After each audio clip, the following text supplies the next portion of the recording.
So here we are on third downs and touchdowns. The draft is over. It's now Monday. I realise that a lot of people have done a lot of breakdown on drafts, picks, but I just wanted to actually have a look at the 7th round draft pick, Larnel Coleman, and see what he offers us. So let's just get into it. So first things first, let's look at his combine numbers. Obviously there was no NFL combine this year, so it was basically done at the UMass training facility. I've compared them to Leon Eichenberg, who we drafted earlier, and then Austin Jackson from last year. You can see that Larnel's a big lad at 6'4", 304. Interestingly, really athletic. His vertical is 31 inches, the same as Austin Jackson, and his three-cone drill, which is the assessment that line coaches use to see lateral speed and open field speed, is 6.69, which is better than Jackson's, but not as good as Liam's. You can see all the figures here, but what's really interesting to me is that his 20-yard time is 3.03 seconds, which is ridiculously quick for a tackle. And again, it shows you how quick Austin Jackson can be in the open field. So that being said, let's just get into his film. Okay, so this is looking at Larnel's film.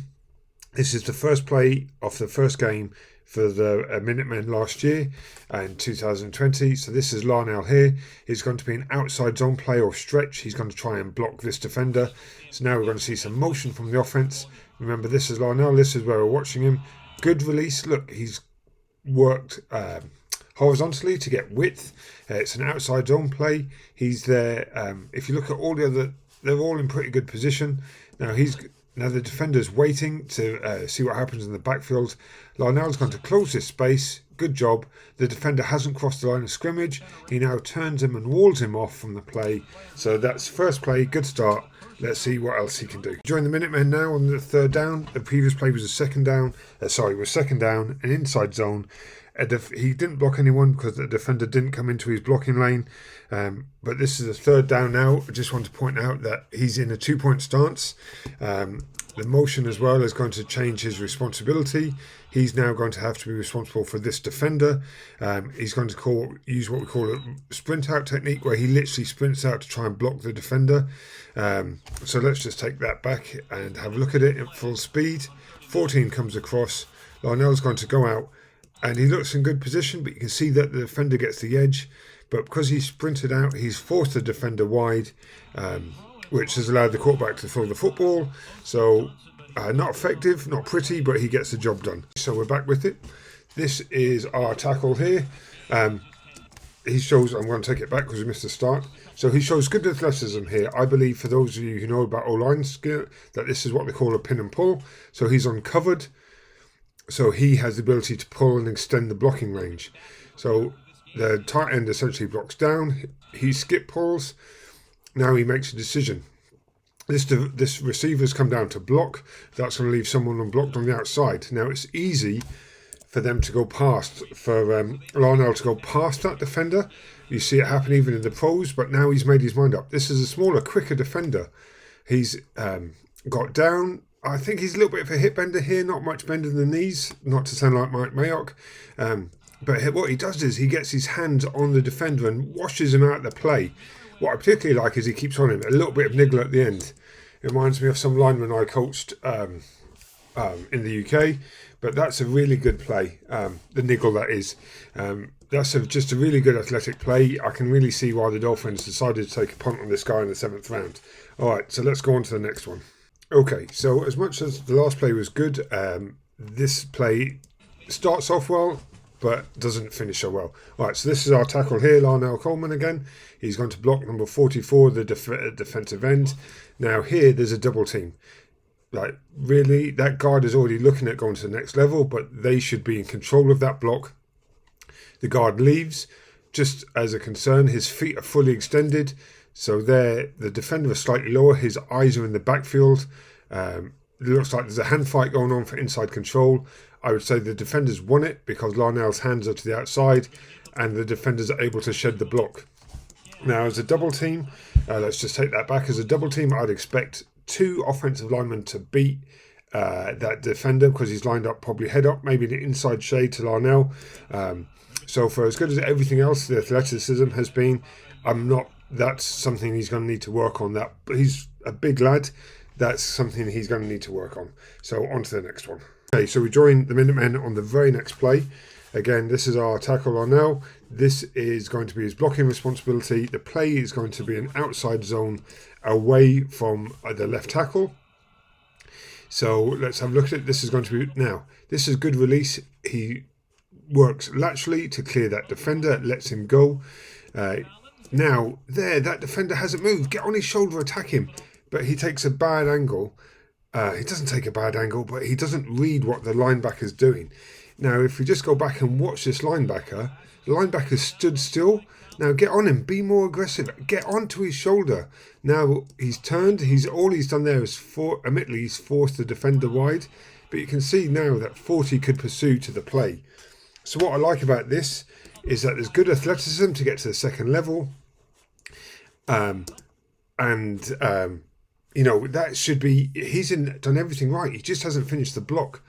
I would say, though, that it's the first game of their season, and what I want you to look at is the athleticism of the player. Just the execution needs some polishing. So, positive and negative, let's go on to the next one.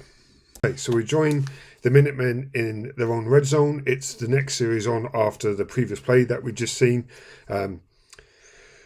In terms of what happened on the first down, there was a double team between Larnel Coleman and the guard. It was technically proficient, although I would have liked them to see the double team drive the defender off the line.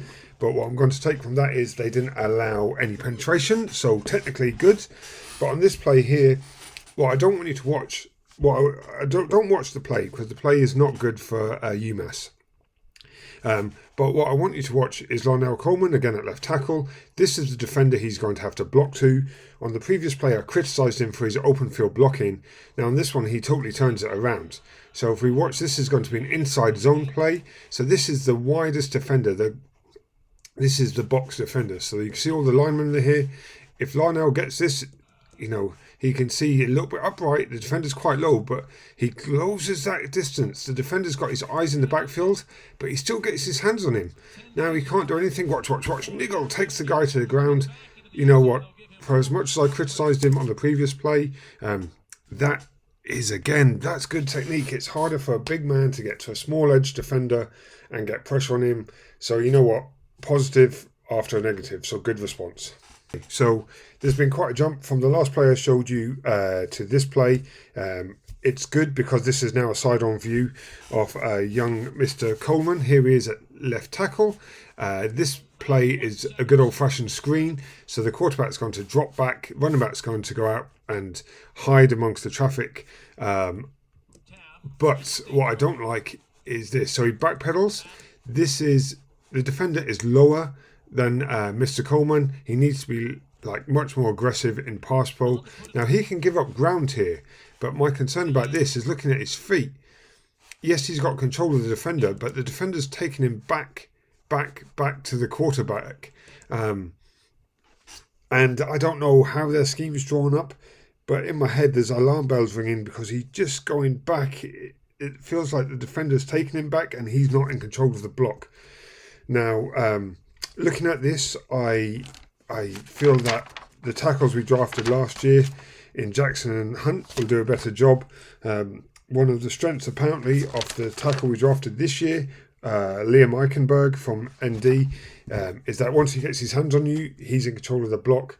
I wonder if, having seen this and seen some of the stuff in the open field, I wonder if this is more, he's a project and going to end up on the practice squad. Not to say he won't develop, but let's just see what comes next.